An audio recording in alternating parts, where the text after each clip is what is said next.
Imaginons un moment que nous pouvions écouter ce que disait Ponce Pilate, le gouverneur romain connu pour avoir condamné Jésus. Dans un document envoyé à Tibère César, Pilate a parlé des événements à Jérusalem pendant cette période troublée et a aussi décrit Jésus avec précision. Quel secret ce récit pourrait avoir? Que pouvait penser une personne proche des événements de l'homme qui a marqué l'histoire? Aujourd'hui, nous allons voir comment Jésus a influencé même les gens qui n'étaient pas ses disciples proches.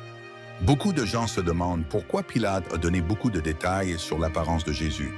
Pourquoi, même s'il est une personne importante à Rome, semble-t-il si touché par le Christ? Les réponses à ces questions nous aident à voir comment Jésus a influencé tout le monde, des simples gens aux personnes importantes de son temps. Dans ce récit, nous allons poser ces questions pour mieux comprendre l'homme que beaucoup appelaient le Fils de Dieu. Pilate commence par saluer Tibère César et mentionne qu'un homme important, nommé Jésus-Christ, est arrivé. Il parle de Jésus comme d'un homme très vertueux, célèbre pour ses miracles. Ses élèves pensaient qu'il avait des pouvoirs extraordinaires, qu'il pouvait soigner les malades et même faire revenir les morts à la vie. Cette réputation provoquait à la fois de l'admiration et de la jalousie chez les chefs religieux de l'époque. Pilate explique aussi comment Jésus a influencé les personnes autour de lui. Il dit que Jésus était vu comme un homme sage et fort, qui donnait du réconfort et de l'espoir à beaucoup de gens. Cependant, cette influence a vraiment inquiété les chefs religieux, qui le considéraient comme un danger pour leur pouvoir. Ce conflit a atteint son sommet avec le procès et la crucifixion, des événements que Pilate décrit comme remplis de tensions politiques et sociales. La description de Jésus rend l'histoire très intéressante. Pilate parle beaucoup de son apparence. Il le décrit comme un homme grand qui inspirait le respect. Elle avait des cheveux bruns dorés qui tombaient sur ses épaules, avec une raie au milieu, comme les Nazaréens. Pilate disait que ses cheveux étaient doux et droits, et sa barbe de la même couleur était épaisse et bien soignée, avec une petite fente à l'extrémité. Pilate parle aussi du visage de Jésus, qu'il décrit comme ayant une peau claire et lisse, avec des traits agréables qui montrent de la tranquillité. Le plus marquant, c'est sa façon de décrire les yeux de Jésus. Il dit qu'ils étaient d'un bleu vif et lumineux, capables de communiquer des émotions fortes sans utiliser de mots. Ses yeux semblaient percevoir plus que ce qui était devant eux, touchant le cœur de ceux qu'ils croisaient. Dans son récit, Pilate parle de la façon dont Jésus s'est comporté pendant le procès.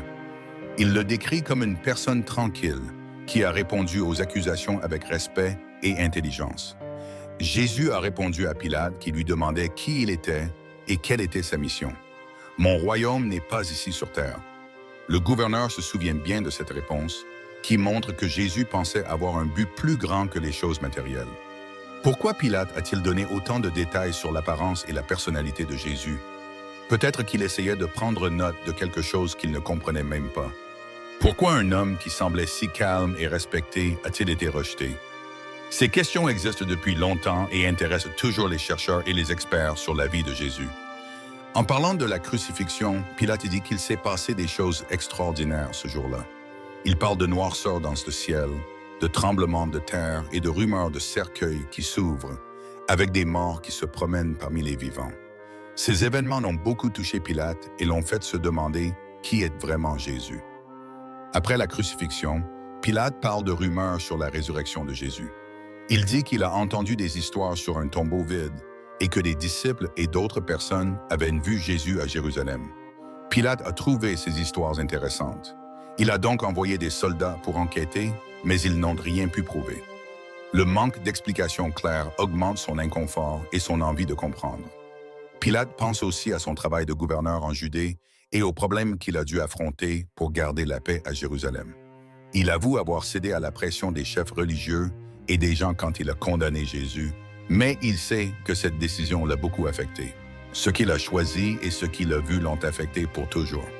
Pourquoi Pilate a-t-il été si touché par ce qui s'est passé? Peut-être a-t-il compris qu'il faisait face à un problème beaucoup plus important qu'une simple question politique ou sociale. Jésus représente plus qu'un humain. Il est un symbole d'amour, de sacrifice et d'espoir. Même pour Pilate, qui était un représentant de Rome, le message de Jésus semblait aller au-delà de ce qui est logique. Le document finit par une déclaration de Pilate, disant que les événements de Jérusalem pendant la vie de Jésus ne seront pas oubliés. Il dit que le message du Christ dépassera le temps et l'espace et influencera les générations à venir. Pour Pilate, Jésus n'était pas un homme comme les autres. Il avait une influence qui allait au-delà du monde matériel. Depuis longtemps, beaucoup de gens se demandent si cette histoire attribuée à Pilate est vraie. Peu importe la vérité, il nous montre de façon intéressante comment les gens qui n'étaient pas ses disciples voyaient en Jésus. L'apparence et la personnalité du Christ, ainsi que l'effet de son message, continuent d'inspirer et de fasciner les gens partout dans le monde. Cette histoire nous pousse à penser à l'importance du message de Jésus et à sa pertinence aujourd'hui. Le récit de Pilate montre que le Christ peut toucher le cœur de tout le monde, peu importe leur situation sociale ou leur croyance. C'est avant tout une histoire de changement et d'influence durable. Jésus n'était pas juste une personne qui a existé. Il offrait une nouvelle manière de percevoir la vie et les personnes qui nous entourent. Cette idée a touché à la fois les pauvres, les humbles, les puissants et les sceptiques. Si Pilate, un gouverneur romain, a voulu écrire sur son expérience avec Jésus, cela montre peut-être que l'influence du Christ était vraiment très grande. Qu'est-ce que Pilate a vu ou ressenti sur Jésus qui l'a fait écrire cette lettre? Pourquoi prendre autant de temps pour décrire son look et ce qu'il dit?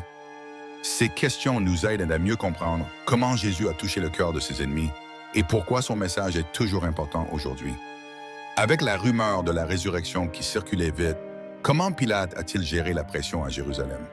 Que pouvons-nous apprendre des événements importants qui se sont passés pendant et après la vie de Jésus? Ces questions permettent de mieux comprendre comment sa personne a dépassé les frontières et comment son message est toujours actuel. Préparez-vous à une analyse qui examine ces aspects et montre des informations qui peuvent modifier notre compréhension de cette histoire. L'histoire continue après la crucifixion. L'histoire de Pilate nous fait réfléchir à un point important: l'effet durable des événements qui se sont produits les jours suivants. Alors que des rumeurs parlent de résurrection, Pilate est dans une position difficile. En tant que leader voulant garder la paix dans une région souvent agitée, il savait que ces rumeurs pouvaient augmenter les tensions entre les Juifs et les Romains. Pilate a dit qu'il a demandé à ses soldats de vérifier le tombeau vide. Les soldats disent que la grande pierre qui ferme le tombeau a été retirée et que le corps de Jésus a disparu. Cette découverte a posé des questions qui n'avaient pas de réponse. Comment le corps d'un homme que beaucoup ont vu mourir a-t-il pu disparaître? Les explications changent. Certains pensent que les disciples ont pris le corps, tandis que d'autres disent avoir vu Jésus en vie. Pour Pilate, ces rumeurs n'étaient pas juste des histoires, mais des attaques contre l'autorité. Il dit que les leaders religieux voulaient une réponse rapide, pendant que le peuple juif commençait à parler de la possibilité que Jésus soit vraiment ressuscité, comme il l'avait promis. Devant cela, Pilate a commencé à se demander ce qu'il avait vu. Il se rappelle des choses étranges qui sont arrivées pendant la crucifixion: l'obscurité, les tremblements de terre et le silence étrange à Jérusalem. Est-ce que cela pouvait montrer que Jésus n'était pas un homme comme les autres? Mais Pilate n'a pas seulement regardé le tombeau. Il demande aussi à ces hommes de parler à ceux qui disent avoir vu Jésus après sa mort. Les histoires sont claires. Jésus n'a pas été perçu comme un esprit ou une illusion, mais comme une vraie personne qui marchait et parlait. Certaines personnes disent avoir touché ses mains et senti les marques des clous.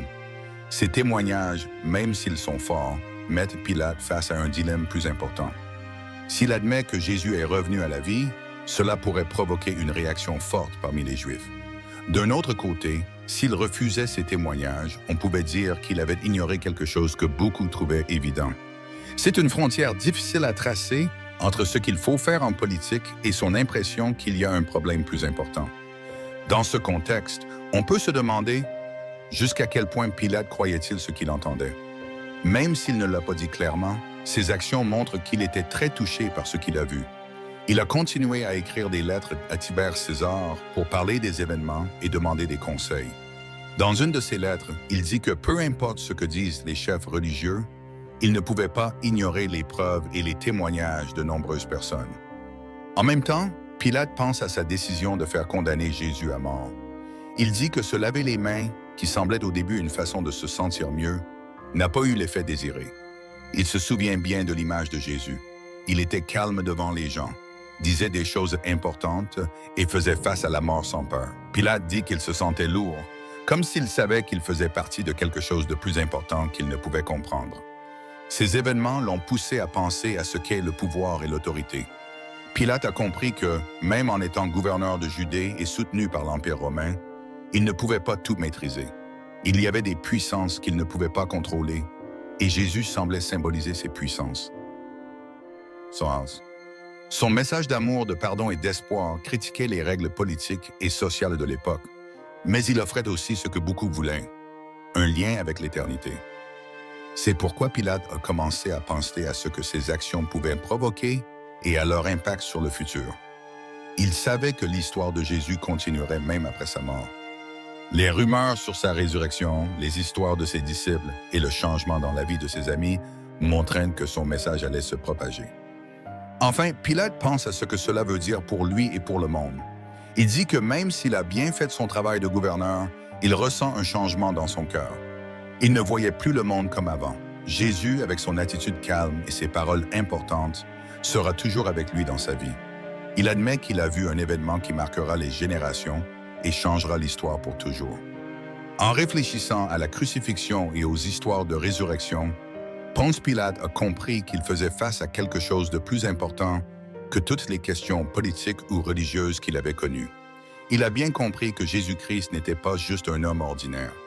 Ce qu'il a fait, sa présence et les réactions des gens et des chefs religieux ont montré qu'il allait au-delà des divisions et des limites humaines. Les histoires qui arrivent à Pilate après la résurrection augmentent ses doutes et ses pensées. Des gens racontent d'avoir rencontré Jésus à différents endroits à Jérusalem et autour. Ils disaient qu'il était avec eux, qu'il parlait à ses amis et qu'il faisait de nouveaux miracles. Pilate, qui est souvent douteux, demande à ses soldats de vérifier ces informations. Mais les hommes envoyés reviennent sans bonnes explications. Ils disent que le tombeau est vide et partagent des histoires similaires à celles des habitants de la ville. Pilate, un homme logique, essaie de comprendre tout ça. Est-ce que Jésus a vraiment pu vaincre la mort? Ou était-ce juste un grand complot préparé par ses disciples? Ces questions lui venaient à l'esprit, mais il savait d'une chose certaine. Le message de Jésus se diffusait vite, dépassant les barrières culturelles et sociales.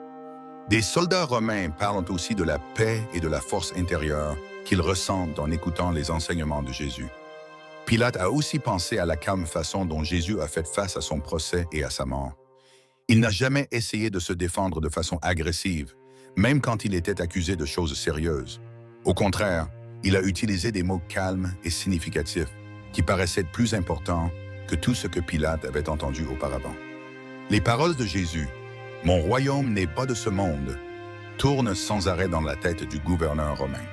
Ils ont commencé à se demander si la personne avait vraiment un lien avec quelque chose de divin. Un autre point qui a intéressé Pilate est l'effet de Jésus sur les gens. Non seulement ses disciples proches, mais aussi des étrangers, des soldats et des gens ordinaires qu'il avait vus une seule fois. Jésus semblait transformer les personnes autour de lui et leur donner une nouvelle façon de voir la vie. C'est quelque chose que Pilate, malgré sa puissance, ne pouvait pas ignorer. On aurait dit que Jésus avait une vérité qu'on ne pouvait pas ignorer ou cacher. Après la crucifixion, Pilate a reçu des nouvelles que le message de Jésus se répandait.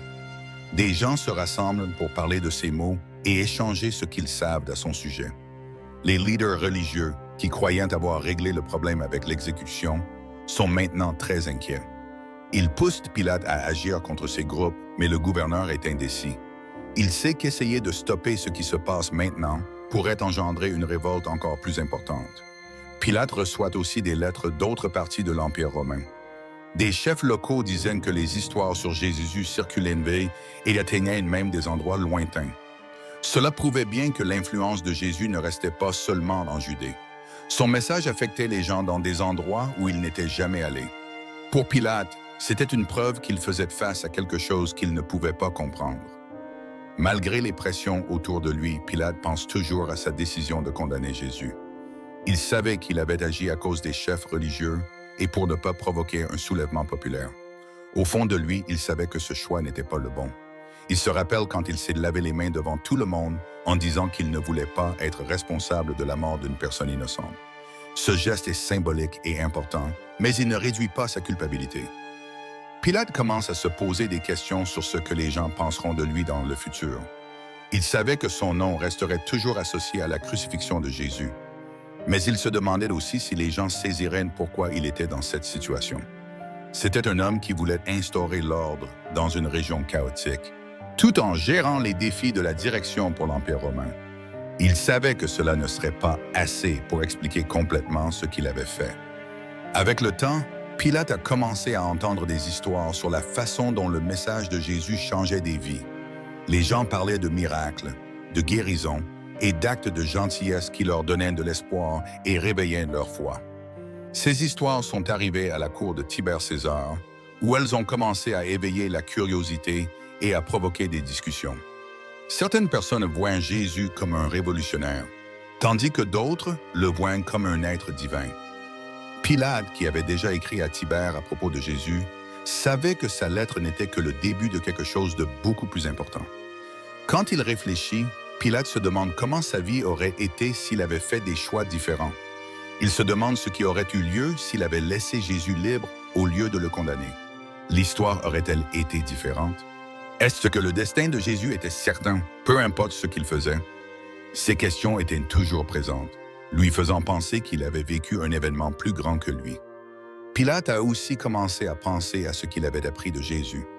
Il a réalisé qu'il n'avait pas d'amour, de pardon et d'espoir dans sa vie. Même s'il était puissant, Pilate se sentait vide, comme s'il lui manquait quelque chose. Il s'est mis à réfléchir si le message de Jésus pouvait remplir ce vide, même s'il avait contribué à sa mort.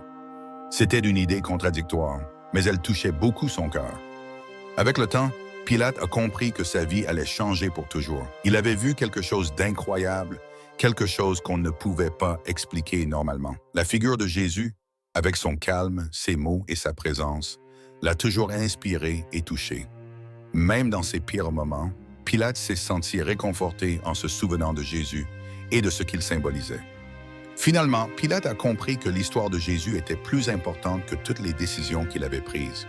Il a remarqué que le message du Christ dépasse le temps et l'espace, touchant des gens de toutes les cultures et croyances. Il savait qu'il avait vu quelque chose qui changerait toujours l'histoire de l'homme. On ne peut pas savoir exactement ce que Pilate a ressenti dans ces derniers jours, mais on peut penser qu'il avait des sentiments de regret et d'espoir. Il y a du regret de ne pas avoir mieux protégé Jésus, mais aussi l'espoir que son message inspirera toujours le monde. Pilate, comme nous tous, était un homme qui faisait des erreurs, essayant de comprendre sa place dans des événements qui le dépassaient. La figure de Ponce Pilate nous montre que même les personnes qui ont un rôle discuté dans l'histoire peuvent changer grâce à une force plus grande. L'histoire de Jésus, racontée à travers le temps, nous pousse toujours à penser à notre vie et à nos décisions. Elle nous demande de penser à l'influence que nous avons sur le monde et de chercher un lien avec quelque chose de plus grand que nous. C'est peut-être la plus importante leçon que nous pouvons apprendre des événements qui ont changé l'histoire. Avant de finir, nous vous demandons de liker cette vidéo, de la partager avec une personne que vous aimez et qui pourrait être touchée par ce message. N'oubliez pas de vous abonner à la chaîne pour ne pas rater les prochaines vidéos.